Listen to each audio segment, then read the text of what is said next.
Panibagong araw, panibagong pakikipagsalaro ulit sa dagat. Sa video ito, ipapakita ko sa inyo kung paano mahuli ng isdang layalay gamit ang styrofoam. At ito na nga, tinatapon na utol yung mga pamain namin.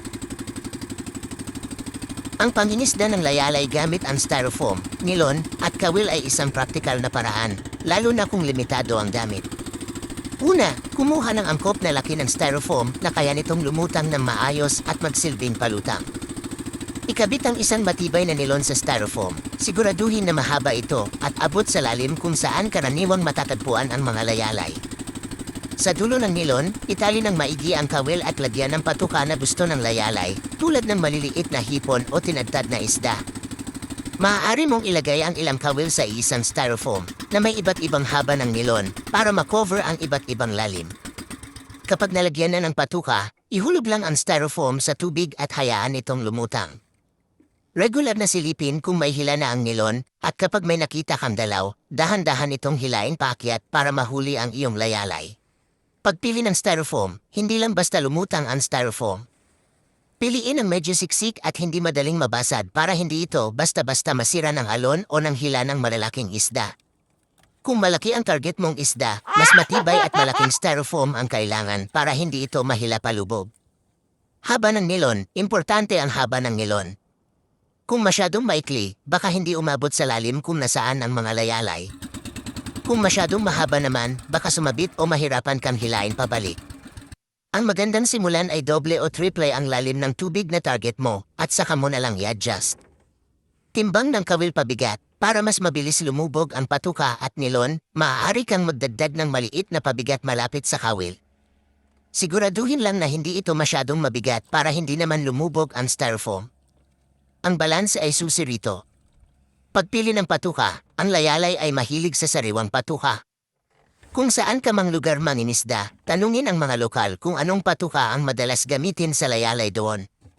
Maaaring hipon, maliliit na isda tulad ng dilis, o kahit taba ng manok ang gamitin. Ang patuka ay dapat sapat ang laki para makagat ng layalay, pero hindi naman sobrang laki na hindi na makaya ng kawil. Timing at lokasyon, subukan ng iba't ibang oras ng araw at iba't ibang lokasyon.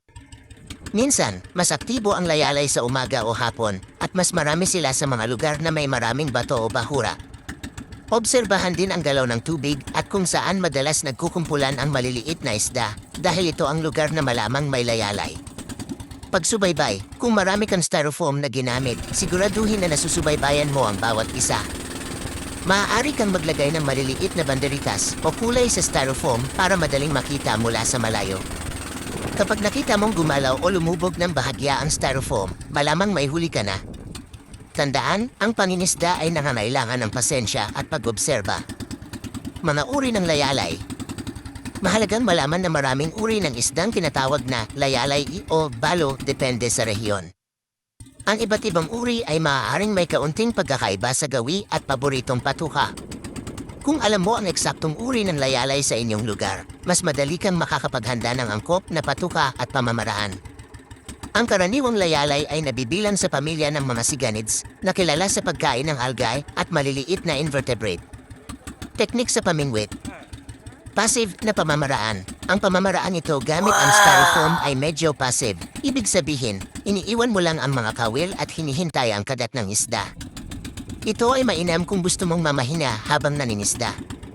Siguraduhin lang na hindi dadalhin ng agos ang iyong styrofoam sa malayong lugar. Active na pamamaraan. Kung mas gusto mo ang i-active na paningisda, maaari mo ring gamitin ang handline o kaya ay rod and reel. Sa ganitong paraan, mas mararamdaman mo ang bawat kagat at mas may control ka sa paghila. Para sa layalay, hindi kailangan ng napakabigat na kadamitan. Isang light to medium rod ang sapat na. Mga tips sa pagpili ng patuka. Sariwang patuka, paulit-ulit ko itong babanggitin dahil napakahalaga nito. Mas gusto ng layalay ang sariwang patuka. Kung maaari, kumuha ng patuka sa lugar kung saan ka nangingisda.